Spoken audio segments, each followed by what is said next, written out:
जय हिंद दोस्तों, स्वागत है आपका अपनी केमिस्ट्री की क्लास में। आज हम वैसे लवण के बारे में जानेंगे जो हमारे लाइफ के साथ साथ एग्जाम के लिए तो जरूरी ही है, लेकिन हमारे लाइफ के लिए भी बहुत जरूरी है, जिसे हम डेली उपयोग में लाते हैं।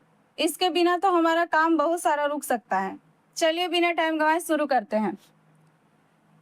सोडियम कार्बोनेट या धोने का सोडा। आज हम जानेंगे कि इसके बारे में, कि इसके बनाते कैसे हैं और कहाँ कहाँ इसका उपयोग करते हैं। तो कह रहा है कि सोडियम बाइकार्बोनेट या धोने का सोडा। तो सबसे पहले आपको याद रखना है कि इसका रासायनिक सूत्र क्या होता है।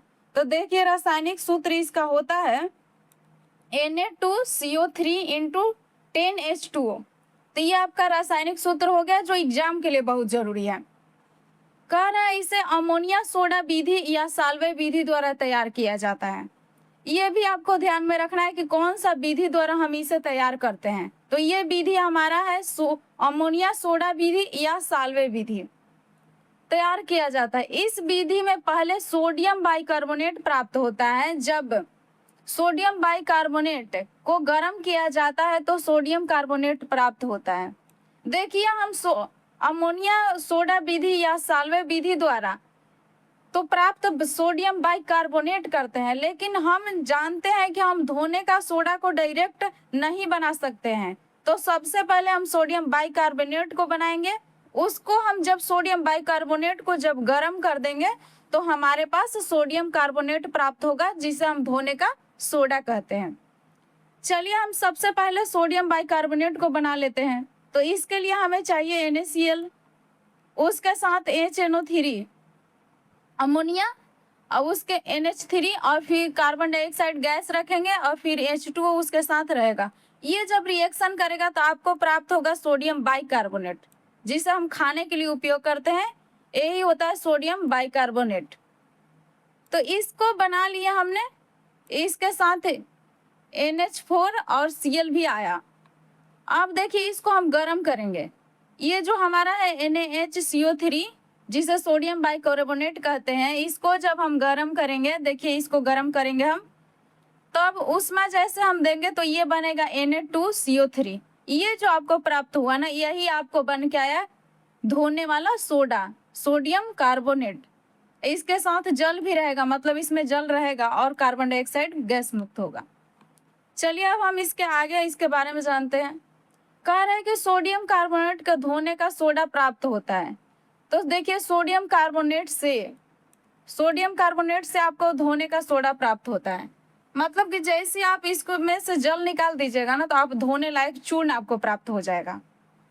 अब देखिए, गुण इसका जानते हैं। कह रहा है पहला में कि Na2CO3 का जलीय विलयन क्षारीय होता है। आप भी जानते होंगे, जो डिटर्जेंट हम उपयोग करते हैं कितना कड़वा लगता है, अगर कपड़ा धोते समय हमारे मुंह में चल जाए तो वही है, जलीय विलयन इसका कैसा होगा, क्षारीय होगा।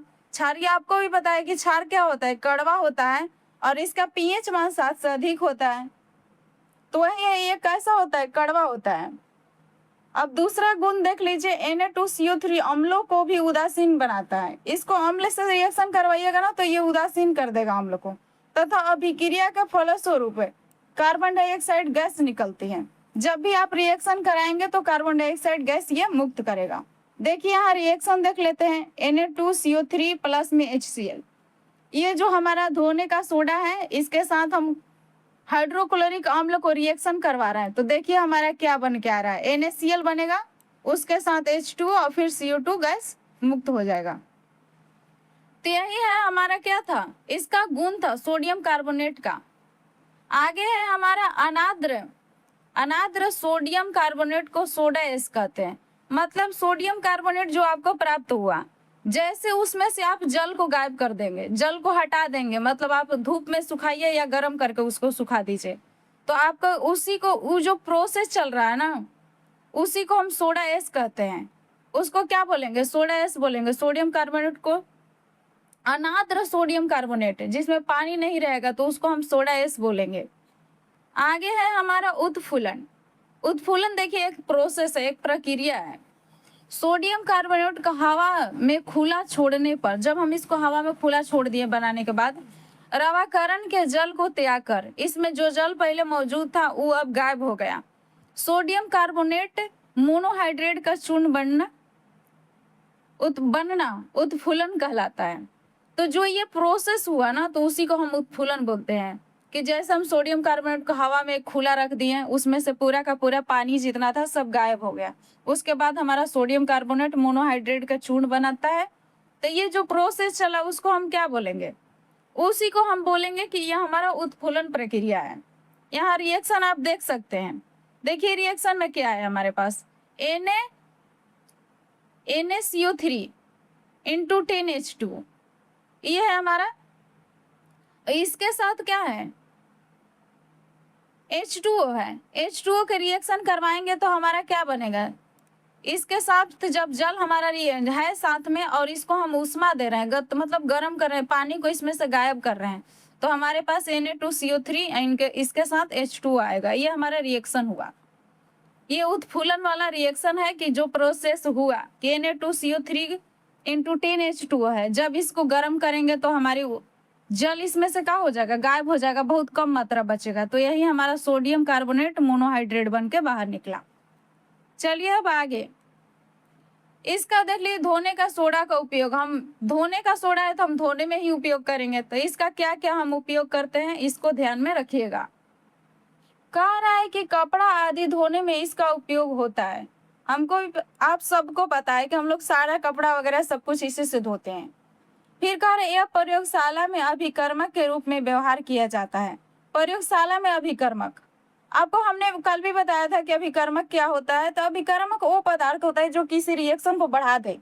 मतलब जैसे उसको उसमें डालिए, अगर रिएक्शन हो रहा है, जैसे इस चीज को अगर उसमें डाल दीजिएगा ना, तो ये अभिक्रिया को और ज्यादा तेज करवाएगा, मतलब और तेजी से होने लगेगा। तो इसके रूप में भी इसका प्रयोग किया जाता है धोने का सोडा का। फिर है कांच, कागज, साबुन आदि के उत्पादन में। इस फैक्ट्री में हम कांच, कागज ये सब का उत्पादन जहाँ होता है वहां भी इसका उपयोग होता है, तभी तो साबुन बन के आता है जो हम यूज करते हैं। आगे है हमारा जल का अस्थायी खराबन दूर करने में इसका उपयोग होता है।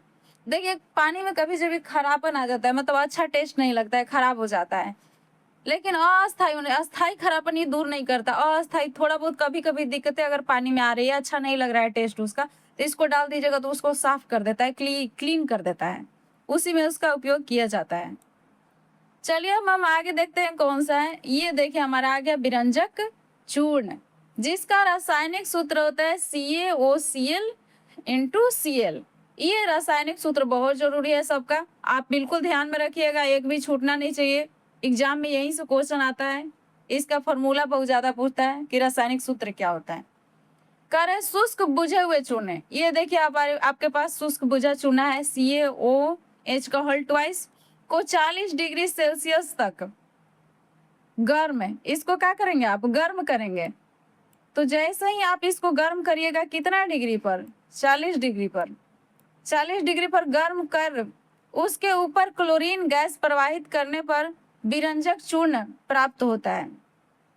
तो जैसे ही आपको क्या करिएगा, आपके पास चूना होता है शुष्क बुझा हुआ चूना, उसमें जैसे ही आप 40 डिग्री तक गर्म करेंगे चूना को, उसमें क्लोरीन गैस को प्रवाहित करेंगे तो आपको विरंजक चूर्ण प्राप्त हो जाएगा। तो ये होता है विरंजक चूर्ण। इसका फॉर्मूला देख लीजिए, क्या रिएक्शन होके कौन सा रिएक्शन करके ये बना है। तो रिएक्शन आप देखिए CaOH का होल ट्वाइस, तो यही है आपका बुझा हुआ चूना, उसके साथ क्लोरीन गैस को प्रवाहित कर रहे हैं, तो क्लोरीन गैस डालिए तो आपका रिएक्शन के बाद आएगा Ca, कोष्ठ में वो Cl और Cl। ये जो आपको दिख रहा है ना, यही आपका विरंजक चूर्ण बन के निकला। इसके साथ जल भी रहता है, मतलब पानी का भी मात्रा इसमें मौजूद रहता है। अब इसके बारे में आगे और जान लीजिए। आगे है आपका यह गुण, इसका देख लीजिए, यह सफेद चूर्ण है जिससे क्लोरीन की गंध निकलती है। कैसा चूर्ण है ये? सफेद होता, व्हाइट कलर का आपको दिखेगा, जिससे क्लोरीन का गंध निकलेगा, मतलब क्लोरीन जैसा गंध इससे आता है। और आगे इसका देख लीजिए कौन कौन से गुण है। पहला है इसका गुण आर्द्र कार्बन डाइऑक्साइड का प्रभाव। कह रहा है ब्लीचिंग पाउडर, ये जो आपको दिख रहा है ना, जिसको विरंजक चूर्ण बोल रहा है, यही आपको ब्लीचिंग पाउडर के नाम से जानते हैं हम इसको। अत्यंत अस्थायी है, यह स्थायी यौगिक नहीं है, अस्थायी यौगिक है। मतलब इसको आम्ल, भस्म और किसी चीज को डाल करके इसका मतलब कलर वगैरह चेंज कर सकते हैं इसमें, और नए नए परिवर्तन ला सकते हैं। अस्थायी यौगिक है तथा वायुमंडल में CO2 एवं आर्द्रता ग्रहण कर क्लोरीन गैस देता है। मतलब अस्थायी है तो इस पे बहुत सारे चीजों का इफेक्ट पड़ेगा। तो जब ये क्या करेगा कि वायुमंडल से CO2 को ग्रहण करेगा और आर्द्रता नमी को, तो ये क्लोरीन गैस आपको देगा। रिएक्शन यहाँ आपके सामने है। तो CaOCl और Cl यही आपका क्या है, विरंजक चूर्ण है, जिसे हम ब्लीचिंग पाउडर के नाम से जानते हैं। इसमें देखिए आपको कार्बन डाइऑक्साइड गैस से रिएक्शन करके CaCO3 बनाया, जिसे आप मार्बल के नाम से जानते हैं, कैल्शियम कार्बोनेट। और इसके साथ आपको क्या गैस आ गया, क्लोरीन गैस मुक्त कर दिया। ये है जल का प्रभाव, इसका जल का भी प्रभाव पड़ेगा। यह जल से अभिक्रिया कर कैल्शियम का क्लोराइड, देखिए कौन सा दे रहे, कैल्शियम क्लोराइड एवं कैल्शियम हाइपोक्लोराइड देता है।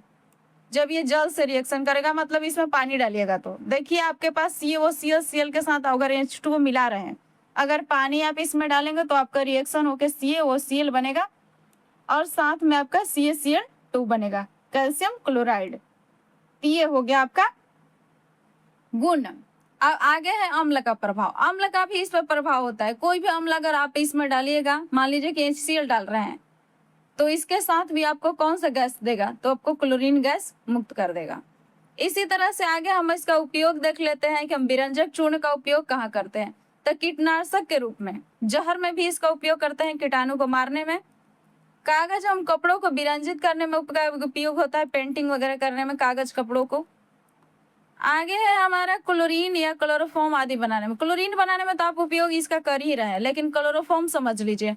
क्लोरोफॉर्म सुने होंगे कि हॉस्पिटल में लोग क्लोरोफॉर्म दे करके बेहोश करते हैं किसी को ऑपरेशन वगैरह करने के लिए, तो वहाँ इसका उपयोग बहुत पहले होता था, मतलब क्लोरोफॉर्म आदि के रूप में मरीजों को बेहोश करने के लिए, ऑपरेशन वगैरह या कोई चीज थेरेपी करना हो तो इसके लिए।